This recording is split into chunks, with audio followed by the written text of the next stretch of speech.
안녕하세요. 책 읽어주는 편안한 엄마입니다. 오늘은 작가 김인숙의 단편소설 산 너머 남촌의 눈을 읽어드리겠습니다. 자식들은 그녀를 여러 가지 방식으로 속였다. 같이 사는 큰아들은 매일 먹는 고혈압 약을 영양제라고 했고, 딸들은 해외여행을 갈 때마다 경주여행을 간다든가 가까운 바닷가에 놀러가 며칠 자고 온다고 둘러댔다. 김인숙 지음 산 너머 남촌에는. 참 이상도 하지. 그 기억이 왜 그렇게나 떠오르는지 모를 일이다. 서방이 죽었을 때의 기억은 물론이거니와 생때 같은 자식을 잃었을 때의 그 생생하던 고통도 다 잊었는데, 잊었다기보다는 더 이상은 가뭇가뭇 잘 떠오르지도 않는데, 그놈의 바람, 귀 밑을 스치는 바람이 불어오기만 하면 꼭 그때가 생각나는 것이다.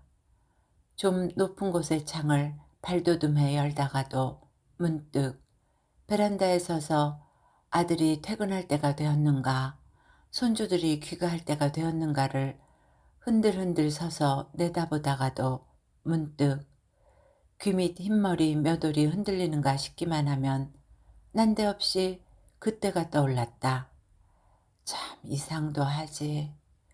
그것은 특별한 기억도 아니거니와 그런 일이야 그의 인생에서는 넘치고 처지는 정도의 것이니 각별히 기억에 담고 말고도 할 게 없는 일이다. 그런데도 그놈의 바람, 그 살랑거리는 바람이 귀 밑을 간지리기만 하면 어쩌자고 그 눅눅한 기억 중에서도 유독 그놈의 바람만이 떠오르는 것이다.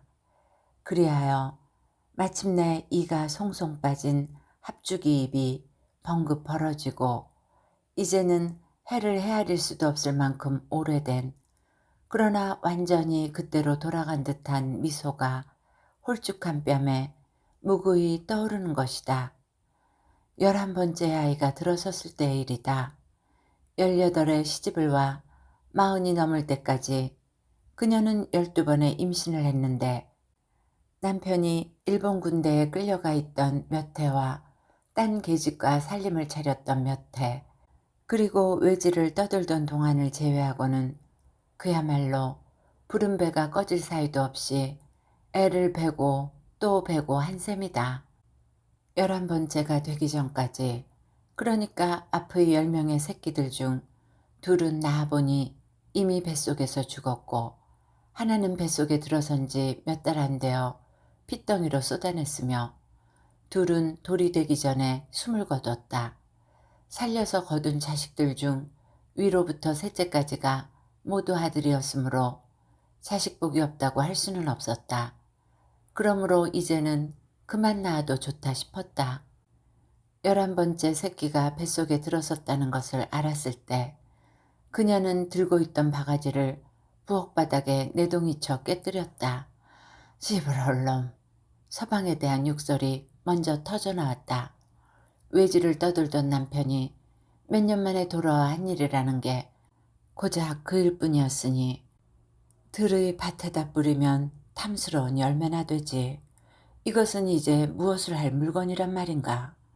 애를 낳는 일은 고되고 더러운 일이었다. 똥끝이 밀고 나오는가 하면 연불이 빠져나오기도 했다. 생살로 바닥을 쓸고 다니는 것처럼 쓰리고 아리고 펄펄 뛰게 아픈 것은 물론이거니와 고쟁이는 항상 오물과 피로 더럽혀져 엉덩이를 흔들지 않아도 악취가 쫓아다녔다. 그래도 밭은 매야 했고 젖을 빠는 새끼부터 밥알을 새는 새끼까지 밥은 먹여야 했다. 애를 뵐 때마다 10달 내내 욕을 입에 달고 살았다. 서방에 대한 저주는 물론이거니와 어린 새끼들한테도 가차없이 시부럴 놈, 시부럴 년 욕을 갖다 붙였는데, 젖먹이 계집애가 그 욕을 들으면서도 벙긋 웃는 것을 보면 자기 입에서도 웃음이 터졌다. 이미 낳아놓은 새끼야 입에 담지 못할 욕을 하다가도 잘근잘근 깨물어주고 싶도록 이쁜 게 사실이지만 아직 낳지 않은 새끼는 달랐다. 그녀는 찬장에다 모아둔 돈을 꺼냈다. 알량하기는 하나 읍내 의사에게 지불할 만큼은 되는 돈이었다. 구깃구깃한 지폐와 동전을 손바닥에 차곡차곡 올려놓은 채 그녀는 또 터져나오려는 욕설을 눌러 참았다.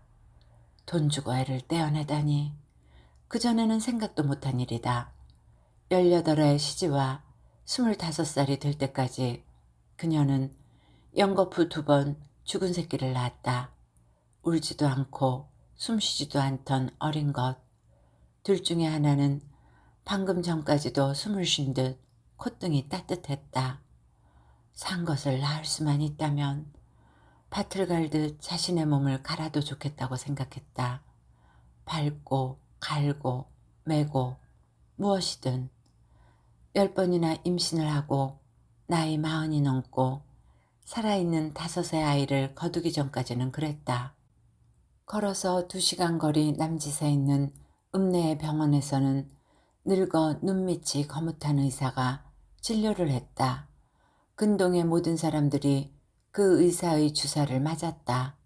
운이 좋은 사람은 병이 나았고 운이 나쁜 사람은 자리에서 일어서지 못한 채 황천길을 떠났다. 어떻든 주사를 맞다가 그 자리에서 죽어나가는 사람은 없었다. 아이를 긁어내기 위해 다리를 넓게 벌리고 누운 그녀에게 의사가 욕설을 내뱉었다. 오래 빨아 입지 않은 고쟁이와 뒷물하지 않은 아래에서 짠 젓갈 냄새가 진동을 했다. 수술이 진행되는 동안 그녀는 자신에게서 풍겨나오는 냄새가 부끄러워서가 아니라 마취가 덜 된 쑤셔 박는 듯한 통증 때문에 늙은 의사의 욕설이라든가 수상한 손짓 같은 것은 신경조차 쓸 수 없었다. 수술을 끝내고 다시 냄새나는 고쟁이를 입을 때 그녀는 자신의 허벅지에 묻어있는 수상한 액체를 보았다. 시부럴 놈. 욕설은 입 밖으로 나오지 않았다. 아무려나 의사 선생님이 아니신가. 돌아오는 2시간 길은 길었다. 밑구멍으로부터 올라오는 통증은 여전히 생생했고 허망하게 생명이 빠져나간 자리의 헛헛함 때문인지 다리에서는 툭하면 힘이 빠져 무릎이 꺾였다. 초여름 한낮의 땡볕이 무지막지하게 내리쬐어 땀이 온몸을 적셨다. 밭두렁에서 새끼를 낳고 호미로 탯줄을 자르고 그 후에는 못다맨 일항을 마저 매는 것이 농부의 안악이다. 그녀 역시 그렇게 살았다. 그러나 그날 집으로 돌아가는 2시간 길은 단숨에 맬 수 있는 일항이 아니었다. 그녀는 길가 땡볕 아래 주저앉아 숨을 가눴다. 그러고는 다시 걸었고 걷다가는 또 주저앉았다. 3번쯤 그렇게 주저앉았을 때 문득 이마가 시원했다. 그러고는 목덜미가, 그러고는 귀밑이. 그녀의 눈이 가늘어지며 온 얼굴에 웃음이 실렸다. 아이고 바람이 좋기도 하여라. 참으로 시원한 바람도 다 있구나. 세상에 이렇게 시원한 바람은 처음이로다. 땀에 젖어 귀 밑에 달라붙어 있던 머리카락이 바람과 함께 그녀를 간지렸다. 그 얼마 후 그녀는 또 한 번의 임신을 했는데 생돈을 들여 애를 지은 지 그야말로 고작 몇 달 만의 일이어서 그녀는 읍내 병원에 버려두고 온 씨앗이 다시 뱃속으로 되돌아온 것은 아닌가 의심하지 않을 수 없었다. 그녀는 그 아이를 낳을 수밖에 없었다. 마침 고추 수확을 한 직후라 돈은 충분했지만 애써 지어도 다시 돌아온다면 뭐하러 아까운 돈을 들이겠는가. 산 것들 중에서는 6번째, 죽은 것과 산 것을 전부 합쳐서는 12번째가 된 아이는 그녀에게는 마지막 아이가 되었다. 남편은 그녀의 마지막 아이가 세상을 보기 며칠 전에 타지에서 숨을 놓았다는 소식을 보내왔다. 무슨 금광 바람이 불어 노상 금을 캐러 다니던 시절이었으니 타지가 어느 곳인지 숨은 어떻게 거두었다는 것인지도 알 수 없었다. 시어른들이 나서고 아비가 밖을 떠도는 동안 한몫을 하게 자란 큰아들이 함께 쫓아가 시신을 수습해왔다. 그리고 그녀는 12번째 아이를 낳았다. 허무하게 죽은 남편을 보내기 위해 구슬하는 동안 해산 어미는 젖먹이를 품에 안고 쪼그려 앉아 있었다. 긴 국거리가 다 끝나도록 그녀는 의지할 거라곤 그것밖에 없다는 듯 젖먹이를 품에서 놓지 않았다. 만신이 공수를 했다. 별다른 사설은 없었다. 죽은 남편은 살아서나 죽어서나 똑같이 하나마나한 소리만 해댔는데 죽어서 홀로가는 황천길이 외롭고 쓸쓸하다는 이야기뿐이었다. 여보 마누라, 내가 당신을 혼자 놔두고 어찌 가오 어찌 가오. 만신의 입에서 징징거리는 울음소리가 나와도 그녀는 같이 울지 않았다. 오사를 할. 그러나 이제는 오사를 할 수도 없게 된 인간이 죽어서도 노잣돈 챙기기에만 급급하지 않은가. 젖먹이에 대한 이야기는 가련하고 가련하다는 말뿐이었다. 젖먹이 말이 나올 때 그녀는 잔뜩 땀을 흘렸는데 더 이상은 별다른 말이 없자 그녀의 입에서 긴 한숨이 흘러나왔다. 귀신이라는 게 그리 쉽게 들어오고 그리 쉽게 나가고 하겠는가. 들어오지 않으면 나갈 일도 없을 터이고 그러면 그저 그런 것이지. 그저 그렇지 않을 게 뭐가 있겠는가. 젖먹이가 혼자 일어나 걸음마를 시작하고 말문이 트이고 그 후 다른 형제들보다 더하지도 덜하지도 않은 고만고만한 것으로 자라나는 것을 보면서도 아주 오랫동안 그녀는 막내에 대한 기묘한 걱정 때문에 가끔 얼굴이 어두워졌다. 물론 오래전 이야기다. 그로부터 50여 년 가까이가 흘러버린 지금 그녀는 많은 것을 잊었다.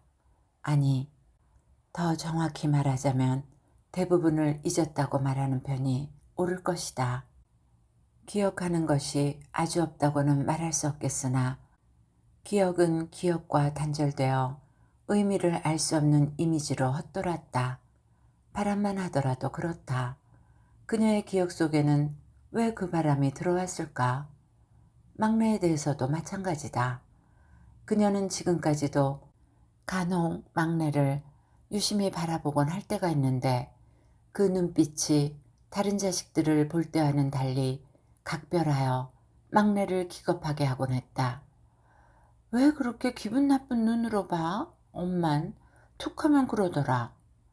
한동안은 이유가 있었겠으나 이제 90이 가까우는 나이쯤에 이르면 이유 같은 건 다 사라져버리게 마련이다. 이유는 있겠으나 의미는 없다. 누군가를 유심히 보는 눈길, 공연히 벙긋 입이 벌어져 입가에 실리는 웃음, 그러한 모든 것들은 그저 습관처럼 존재한다. 수없이 많은 습관들 중에 그저 오래 남아있는 습관. 그 모든 것들은 그녀의 마지막 습관과 함께 소멸할 것이다. 그러니까 숨을 쉬는 일, 습관대로 살아서 숨을 쉬는 일 말이다. 사람의 나이 60이 넘으면 남의 나이라고 했다. 자기 나이를 꽉꽉 채우고 남의 나이로 넘어가던 무렵, 그러니까 60 무렵에 그녀는 난생 처음으로 해외여행이라는 걸 했다. 자기 나이, 남의 나이를 운운하기에도 멋쩍을 만큼 60은 너무 시퍼런 나이여서 환갑을 챙기기도 부끄러울 지경인데 자식들이 돈을 모아 효도 여행권을 사주었다. 펄펄 끓는 더위에 쨍쨍한 햇살 아래 난생 처음 본 석상과 절들이 가득했다. 볼 것도 많고 구경할 것도 많았으나 그녀는 오만 군데에 있는 오만 가지의 나무들에 정신을 빼앗겼다. 도무지 나무란 게 그렇게까지 장해도 되는가 말이다. 열대의 나무들은 크고 높고 시퍼랬다. 마치 오만 군데에서 고음의 노래를 불러대거나 웃음을 터뜨리거나 악악 소리를 질러대는 것 같았다. 그녀는 나무들 사이에서 귀가 아팠고 현기증을 느꼈다. 열대의 나무들은 나이테가 없고 또 어떤 것은 거짓 나이테를 만들기도 한다는 것을 그녀는 그곳에서 들어 알았다. 1년 내내 쑥쑥 자라기만 하느라 나이테를 만들 시간도 없는 나무들의 굵고 무성한 뿌리들이 발밑으로 느껴져 그녀는 발바닥이 괜히 쫄깃쫄깃했다. 나무가 거짓 나이테를 만드는 것은 심한 가뭄 때문이라고 했는데 나이가 반드시 숫자로만 헤아려지는 것이 아니라면, 그러니까 생의 결에 새겨진 지워지지 않는 상처로도 헤아려지는 것이라면 열대나무의 나이테 역시 거짓이라 할 수는 없을 터였다.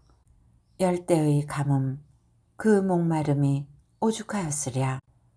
자기 몸에 깊은 생채기를 남겨 주름을 새길 만큼 갈증은 제사를 파먹는 고통이었을 터이다.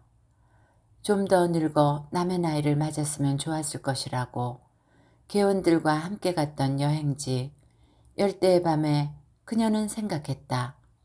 60이 너무 시퍼래서 가짜 나이테를 만들고 상처를 주장하며 엄살을 떨기가 민망했던 것이다. 그러나 지금 90이 가까운 나이에 돌이켜보면 60이나 90이나 크게 다를 바도 없다. 외려 당신의 나이 전체가 남의 것은 아니었을까 싶기도 하다. 특별히 허망해서가 아니고 특별히 회한이 많아서가 아니다. 자식 녀섯은 골고루 다 잘 커서 좀 빠지는 놈이 있는가 하면 좀 넘치는 놈도 있기는 하지만 다들 제밥벌이는 하고 살았다. 다들 일가를 이루어 둘씩 셋씩 새끼들을 거두었다. 모처럼 온 식구가 다 모인 그녀의 88번째 생일에는 넓은 평수의 아파트 거실에 앉을 자리가 없을 지경이었다. 그녀는 소파에 발과 다리를 올리고 작은 몸피 때문에 쪼그린 듯 앉아 거실과 주방과 이방 저방을 왔다 갔다 하는 자식과 며느리와 사위들, 그리고 손자와 손녀, 증손주들의 숫자를 헤아렸다. 엄마 뭐 하느냐고 막내가 옆에 다가와 물을 때 그녀는 170을 헤아리고 있었다. 그때 텔레비전에서 큰며느리가 좋아하는 연속극을 했는데 연속극이 시작되는 시간을 따져보니 그녀는 1시간 넘게 가만히 앉아 숫자만 세고 있었던 것이다. 큰며느리를 2번 셌다가 1번 지우고 또다시 세었다가는 다시 또 1번 지우고 그러다가는 세는지 지우는지도 모르고 센 것이 170이었다. 어쩌면 970이었는지도 모른다. 아이고, 이 집에 사람이 너무 많다. 그녀는 두려운 듯 말했는데 막내는 번성한 집안이 마치 자신의 자랑거리이기라도 한 듯 그렇지? 라고 대꾸했다. 그때 그녀는 다시 막내 얼굴을 유심히 들여다보았다. 또 그런다. 막내가 진저리를 치며 자리에서 일어서 버리는 그 잠깐 사이 그녀는 자신이 보고자 한 것이 무엇인지를 잊어버렸다. 그러니까 88살의 나이, 내일 모레면 곧 90인 나이가 통째로 남의 것은 아니었는가 여겨지는 것은 자신이 더 이상은 아무것도 기억하지 않는다는 사실에 있었다. 상처나 슬픔이나 고통이나 그런 것은 물론이거니와 어느 날 어느 때 그리 즐겁고 행복했는지도 마찬가지다. 그녀의 자식들은 의가 좋은 편이었다.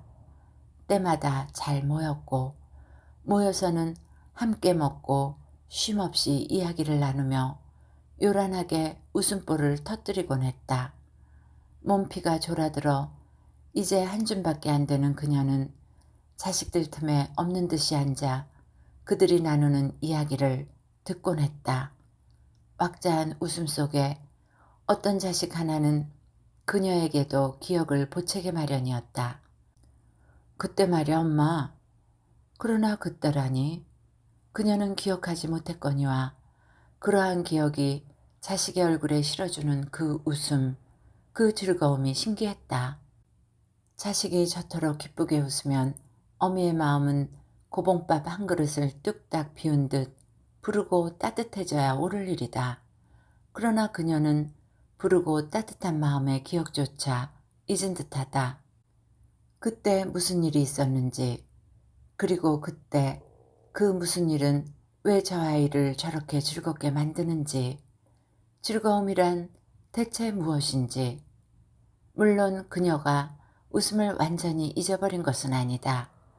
그녀는 텔레비전 코미디 프로그램을 보다가도 웃었고 자식들과 손주들이 모두 나가 텅 빈 집에 하루 종일 꼼짝 않고 앉아있다가도 그냥 문득 웃었다. 그리고 때때로 울었다. 당신을 무시하는 며느리 때문에도 울었고 무심한 큰아들 때문에도 울었고 괜히 혼자 넘어져서도 울었다. 그러나 그녀가 웃거나 우는 이유는 행복이라든가 슬픔 때문이 아니라 아마도 허전함 때문이었다. 자신은 빈 항아리거나 아니면 구멍이 숭숭 난 대바구니 같았다. 생이 아가리로 들어왔다가 알 수 없는 곳으로 사라져 남은 것은 텅 빈 것뿐이다. 텅 빈 것조차도 남아있는 것이라 말할 수 있다면 말이다. 여든 무렵에 그녀는 화장실에서 낙상을 한번 하고는 도무지 일어서지를 못한 채 오래 앓았다. 병에도 내로라 할 병과 그렇지 않은 병이 있다면 그녀의 병은 그렇지 않은 쪽에 속했다. 끝없이 어딘가가 아주 깊고 무겁게 아팠으나 의사들은 그녀의 병명에 대해 속 시원한 대답을 해주지 않았다. 그러나 케어 물으면 결국 늙어 그렇다는 소리였다. 늙어 그런 병을 무엇으로 고칠 수 있겠나. 살이 빠지고 키가 줄어들고 기운이 달아나고 그리고 마침내 그녀 자신도 뭐라고 말할 수 없는 무언가가 사라졌다. 그것은 그러니까 그냥 사라져버린 것이다. 오랜 세월에 걸쳐 아주 조금씩 그리하여 사라졌다는 것을 깨닫는 순간 그것이 무엇인지조차 잊어버리게 된 자식들은 집안에 우환이 생기면 그녀에게 그 사실을 숨겼다. 작은 아들이 심혈관 수술을 받아 목숨이 왔다 갔다 하는 동안에도 그녀는 그 사실을 알지 못했다. 수술 결과가 좋아서 더 이상은 걱정할 필요가 없을 때에야 큰아들이 그러그러한 일이 있었다는 것을 알려주며 그녀를 병원에 데려가 주었다. 고비를 넘긴 작은 아들은 살아 다시 어미를 보는 것에 새삼 감정이 복받쳤는지 그녀를 보자마자 눈가가 확 붉어졌다. 그녀가 병실에 머물러 있는 동안 아들은 어미의 손을 놓으려 하지 않았다. 자식들 중에서도 차가운 편인 작은 아들은 그전에는 어미의 손을 잡은 적이 없었다. 그것은 그 후에도 마찬가지이다. 자식들은 그녀를 여러 가지 방식으로 속였다. 같이 사는 큰아들은 매일 먹는 고혈압 약을 영양제라고 했고 딸들은 해외여행을 갈 때마다 경주여행을 간다든가 가까운 바닷가에 놀러가 며칠 자고 온다고 둘러댔다. 그러지 않으면 그녀가 걱정을 이고 산다는 것인데 자식들의 생각은 반은 맞고 반은 틀렸다. 언젠가부터 확실히 그녀는 생각의 범위가 좁아졌다. 아침부터 저녁까지 그녀는 한 가지 생각만 할 때가 있었다. 하루는 놀랍게 짧거나 견딜 수 없이 길었다. 그때 그녀의 생각이 걱정에 관한 것이라면 그녀가 걱정을 이고 사는 노인네라는 말은 옳았다. 그러나 걱정은 무의미했다. 늙은이가 걱정을 해봤자 아무 소용도 없겠거니와 설령 무슨 뾰족한 수가 있다고 하더라도 그녀가 그 의미를 알지 못했다. 언제부터인가는 모르겠으나 지금의 그녀가 남의 나이로 산다는 것만은 분명한 사실인 듯했다. 그녀의 일부 혹은 절반 이상이 다른 집에서 살고 있는 것 같았다. 여기 큰아들과 함께 있는 이 집이 아니라 그녀가 알지 못하는 다른 사람의 집. 그런데 그것은 누구의 집일까? 그녀에게 집을 빌려주느라 서둘러 자기 집을 떠나버린 사람은 누구일까? 큰아들은 막내가 해외여행을 떠났다고 했다. 정작 해외여행을 떠났을 때는 가까운 곳에 꽃놀이를 갔다거나 단풍놀이를 갔다고 둘러대더니 이번에는 어지간히 둘러댈 말이 없었던 모양이다. 부부 동반에 아이들까지 데리고 미국에 갔다나 영국에 갔다나 막내의 전화가 끊긴 뒤부터 노을 무렵 베란다에 서서 밖을 내다보는 그녀의 눈길이 길어졌다. 미국이 아파트 문 밖에 있는 나라인 것처럼. 평소에 막내는 전화를 자주 하는 편이었다. 다른 자식들이 며칠씩 혹은 열흘에 20날이 넘도록 어미를 깜빡 잊고 사는 것은 그러려니 하면서도 저에게서 전화가 뜸하기만 하면 당장 안달을 하는 어미를 알고 있어서일 것이다. 전화가 올 때거나 안 올 때거나 그녀는 툭 하면 막내를 생각했다. 그것은 너무나 오래된 습관이어서 이제는 왜 그렇게 되었는지 기억조차 나지 않지만 어쨌든 그렇게 되어버린 일이다. 아비가 죽은 후 씻김을 하던 만씨는 갓난쟁이 막내에게 악담도 축복도 하지 않았다. 무언가를 의심해봐야 할 생의 우연은 막내에게 일어나지 않았다. 막내는 그저 평범한 아이였고 그래서 고마웠다. 막내는 최고는 아니지만 그렇다고 그리 나쁘지도 않은 대학을 나와 저보다 10대살이나 많은 큰오라비가 살 만큼 생을 살아본 안목으로 골라준 남자와 선을 봐 결혼했다. 선을 봐 만난 것 치고는 결혼 전까지의 연애가 요란 뻑적지근했다. 툭 하면 헤어지고 툭 하면 다시 만나면서 막내는 열정적으로 행복해하고 절망적으로 괴로워했다. 때로는 밥을 굶고 때로는 죽겠다고 난리를 치기도 했는데 그 모든 것이 막내 혼자만의 발작에 불과했음을 그녀는 나중에 알았다. 그저 무엇이든 남들만큼만 갖고 사는, 그러니까 넘치지도 처지지도 않는 아이라고 여긴 막내의 내부에 실은 뻥 하고 뚫린 구멍이 있었다는 것을 그녀는 그때 처음 알았다. 막내는 두려워하고 있었던 것이다. 그녀의 오라비들, 오라비이면서 아비인 그들처럼 남편도 그녀에겐 아비이고 오라비여야 했다. 그러나 그것이 가능한 일일까? 막내는 하루에도 12번씩 홀로 광야에 던져졌다가 홀로 지쳐 집으로 돌아오곤 했다. 그 무렵에 막내는 연극 무대에 홀로 오른 배우처럼 뜨겁고 아슬아슬했다. 막내의 결혼식 날엔 비가 내렸다. 그 기억은 선명하다. 차에서 내려 예식장으로 들어가는 잠깐 사이 막내의 면사포가 비에 젖었다. 그리고 이마에도 빗방울이 맺혔다. 그녀는 막내가 그 빗방울을 영원히 기억하고 살게 되리라고 생각했다. 그리고 그 생각은 지금도 여전하다. 기억은 내부에 잠복해 있다가 무거운 옷을 완전히 벗어던진 후에야 수면으로 떠오른다. 지금 막내가 그 빗방울을 기억하지 못한다면 기억이 아직 자신의 옷을 벗어던지지 못했기 때문일 뿐이다. 막내네 가족이 미국으로 여행을 떠났다고 아들이 알려주던 무렵 그녀는 집안으로 날라든 풍뎅이 한 마리를 발견했다. 등껍데기 색깔이 어찌나 선명하고 곱던지 어린 손주가 있다면 "얘따 이거 가져라." 마치 처음부터 자기 것인 양 선물해주고 싶을 지경이었다. 풍뎅이를 쭈글쭈글한 손바닥에 올려놓고 그녀는 한참 동안이나 그것을 내려다보았다. 그런데 순간 이해할 수 없는 일이었지만 가슴 어디께가 쥐어짜듯이 아팠다. 찰나적인 일이기는 했다. 그러나 그것은 격렬한 고통이었고 슬픔이었다. 그같이 격렬한 감정에 휘말린 것이 얼마나 오랜만의 일인지.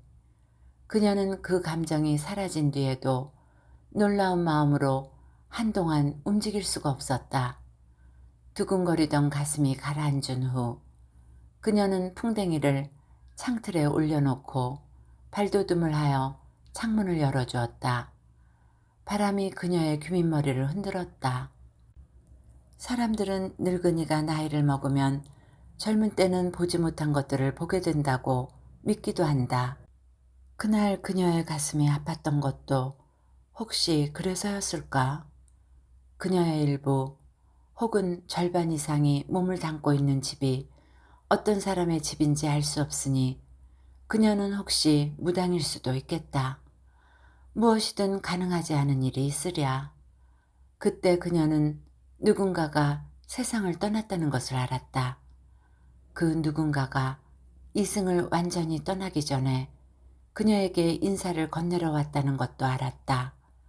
애틋함을 견딜 수 없고 어느새 가슴을 먹먹하게 하고 숨을 막히게 하는 그리움도 견딜 수가 없는데 눈물이 나오지는 않았다.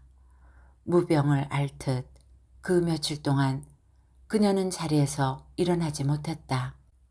큰아들과 큰며느리의 얼굴이 그 며칠 시꺼멓게 먹물을 칠해놓은 듯 어두웠다.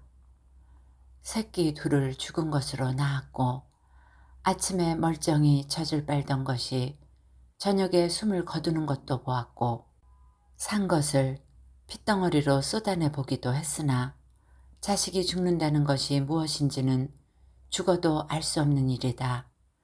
제 배를 갈라 그 속을 제 손으로 쥐어짠다 하여도 그 아픔을 비견할 수는 없는 일이다. 그러나 그것은 아주 오래전의 일이다. 늙어가며 좋은 일이 있다면 이젠 더 이상 그 일을 곰곰이 기억하지 않아도 된다는 것이다. 시간이 아주 오래 걸리기는 했지만 그것 역시도 모든 일 중의 하나가 되었다. 모든 일 중의 하나이면서 또한 유일한 그것. 채의 구멍이 넓어진다. 때로는 어떤 것을 위해서는 채가 스스로 자기 구멍을 넓히기도 하는 것이다. 미국으로 여행을 갔다던 막내가 불쑥 그녀의 방문을 열고 들어선 것은 막내에게서 전화가 끊긴 즈음으로부터 거의 한 달이 지나서의 일이었다. 큰아들과 며느리가 전부 집을 비우고 그녀 혼자 집을 지키던 대낮이었다. 혼자 있는 그녀는 현관문을 잘 열지도 못했기 때문에 전에도 막내는 제 큰오라비한테 비밀번호를 물어 스스로 문을 따서 들어오곤 했다. 그러니 불쑥 들어서는 막내가 새삼스러울 것은 없었다. 그녀의 방에는 이부자리가 깔려 있었다. 겨울도 아니었는데 막내는 이부자리 속으로 발을 묶고 어미의 손을 잡았다. 잘 다녀왔니? 그녀가 묻자 막내는 고개를 끄덕였다. 엄마, 선물을 못 사왔네. 이불 속에 발을 묻은 막내가 끄덕끄덕 졸기 시작하다가 잠에 빠져들기까지 어미에게 한 말은 그것이 유일했다. 그녀는 잠든 막내 얼굴을 내려보았다. 너가 귀신이냐 산 것이냐. 그녀는 묻고 싶었으나 두려워 물을 수 없었다. 막내 얼굴에서 무언가 사라진 것만은 분명했다. 그러나 귀신이면 어떠하고 산 것이면 어떠한가. 다만 막내가 여기에 있다는 것이 고마울 뿐이었다. 낮잠에 빠져든 막내는 방이 어둑해질 무렵까지도 깨어나지 않았고 큰아들이 귀가해서는 방문을 열어보았다. 너도 이 아이가 보이느냐? 묻고 싶은데 큰아들의 얼굴이 어두웠다. 아프고 아린 얼굴. 오래전에는 여동생이면서 또한 자식이나 다름없던 계집아이를 불현듯 기억하는 얼굴이었다. 퇴근이 오늘 일렀니 물으려는데 막내의 서방이 전화를 넣었더라고 먼저 말을 꺼냈다. 사위가 전화를 넣다니. 그렇다면 사위도 아직은 이승에 있는 셈이다. 그게 아니라면 그들 모두가 떠나고 그녀 혼자만이 남았거나. 순간 집안의 어둠이 더욱 짙어지는 듯하다. 그녀는 그들의 그림자를 보았다. 그녀가 무당이 아니더라도 그들이 아직 그녀와 함께 있다는 것은 분명했다. 그럼 누가 떠났을까? 그들의 집을 떠난 것은 누구일까? 막내의 막내라고 했다. 교통사고였단다. 병원에 가고 응급수술을 하고 그럴 것도 없이 현장에서 그냥 떴단다. 아들이 이야기하는 동안 그녀는 소파 아래 바닥에 쪼그려 앉아 한 줌밖에 안 되는 몸을 흔들흔들 흔들었다. 무당의 손에서 흔들리는 제구처럼 흔들흔들. 이상하게도 막내의 막내, 그녀가 그토록 귀여워한 그 어린 것의 얼굴이 떠오르지 않았다. 막내의 막내, 그 어린 것의 나이가 올해 20이던가 21던가도 떠오르지 않았다. 하기야 이상할 것이 무엇이 있겠는가. 때로는 자기 새끼의 얼굴도 떠오르지 않는 것을. 그녀는 어린 손녀의 얼굴 대신 자신의 막내, 이제 내일 모레면 50이 될 막내의 20살 때 얼굴을 떠올렸다. 그 시절에 그녀는 툭하면 막내 얼굴을 유심히 들여다보곤 했다. 막내는 어미의 그런 눈길에 질색을 하면서 얼굴을 돌려버리곤 했는데 그때마다 그림자처럼 막내의 하얀 이마가 기억에 남았다. 예쁘고 반듯하고 하얀 이마였다. 그 무엇도 그 이마에 자국을 새기지 못할 듯했다. 그러나 오늘 잠든 딸의 이마에서는 난데없이 새의 발자국이 보였다. 딸의 나이 50이 가깝도록 한 번도 보지 못한 것인데 그 흰 이마에 난데없는 새 발자국이라니. 딸이 태어나고 남편의 진옥이 굿이 열리던 49제의 새벽, 소복이 쌓아놓은 흰쌀 위로 망자에 떠나가는 넋이 흔적으로 남았었다. 새 발자국이었다. 의심하고 다시 볼 것 없이 매우 뚜렷한 새 발자국이어서 그녀는 하늘을 한동안 쳐다보았다. 아비 없이 태어난 딸이 그때 에에에 하고 울음소리를 했다. 이제 그때의 막내는 그때의 그녀보다 더 나이가 들었다. 점잖고 제 집 밖에는 모르는 남자와 결혼해 먹는 것 입는 것 걱정 없이 살았고 제 아비를 닮은 딸과 저를 닮은 딸을 하나씩 낳았다. 어려서는 짓궂은 남자아이가 따은 머리 한 번만 잡아당겨도 오라비 넷이 한꺼번에 달려가 그놈을 두들겨 팼고 커서는 귀가 시간이 조금만 늦어도 오라비 넷이 골목마다 서서 지켰다. 결혼하고는 오라비 넷이 한 주 걸러씩 돌아가며 막내의 집을 찾아가 마치 늙은 아비처럼 괜히 10분, 20분씩 앉아있다가 돌아오곤 했다. 큰 오라비부터 막내 오라비까지 늙은 아비처럼 구는 것은 똑같았다. 그때 막내는 잘 살려고 얼마나 노력을 했는지 매일매일이 아슬아슬했다. 그 덕분이었는지 하늘의 복이었는지 막내 아들은 똑똑하고 건강하게 잘 컸고 막내의 막내, 그녀의 손주들 중에서 가장 어린 계집아이는 순하고 예뻤다. 그 막내의 막내가 대학에 들어가고 온 가족이 모인 날 막내는 오라비들이 한 잔 두 잔 건네준 술에 취했는지 아니면 감격에 취했는지 말했었다. 아, 이젠 난 잠만 잘 거야. 아, 진짜 실컷 자야지. 그러니까 오빠들도 이젠 우리 집에 오지 마. 엄마도 오지 마.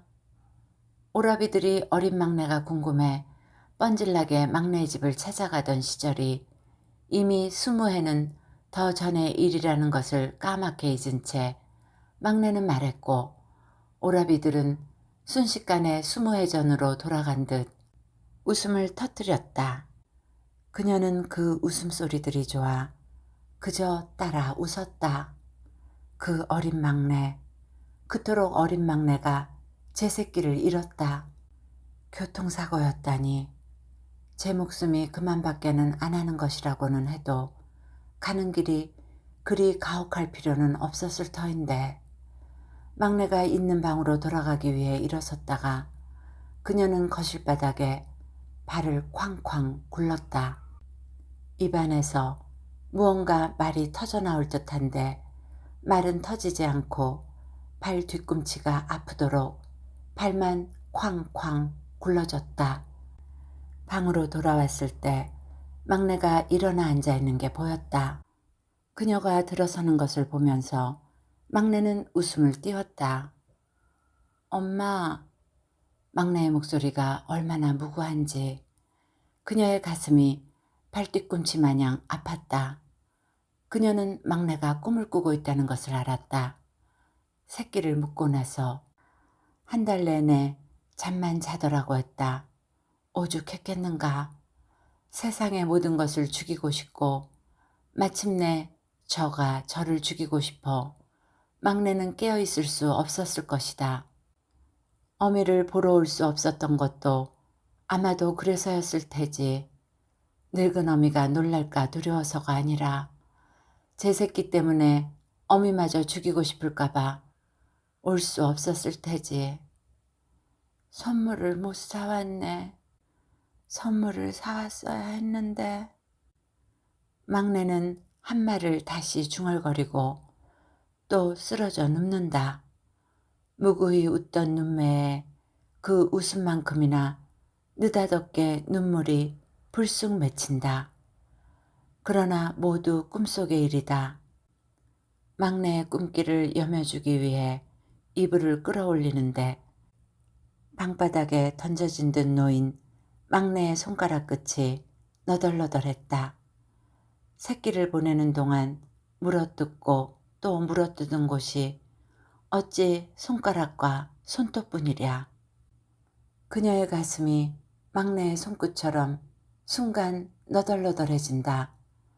고통과 슬픔이 그 너덜너덜해진 가슴 속에 또아리를 트는데 고통과 슬픔을 느끼는 것도 기운이 필요한 일이라 그녀의 입에서는 그저 에 하고 울음 같은 숨이 쏟아져 나올 뿐이다. 어미가 되어 제 새끼를 잃을 때까지 막내의 삶에는 어떤 구멍들이 뚫렸을까. 그녀의 것처럼 생이 숭숭 구멍 뚫린 대바구니처럼 되기까지는 또 얼만큼의 시간이 남았을까. 그나저나 선물이라니. 죽는 날에 이르러 두 손 가득히 품 안 가득히 받아들일 풍성한 선물이 기껏해야 아무것도 아니라는 걸 막내는 알까. 아무것도 아니어서 모든 것인 그것. 그 선물을 받기 위해 기나긴 생을 애면글면 살아간다는 걸 막내는 알까. 알 리가 없고 아직은 알아서도 안 될 터이다. 실은 그녀 역시도 알지 못하는 것이다. 그녀는 아픈 발꿈치를 자신도 모르게 어루만지며 또 자신도 모르게 고개를 흔들며 그리하여 모든 것은 다 헛되다고 생각한다. 운명이고 귀신이고 다 헛된 일인 것이다.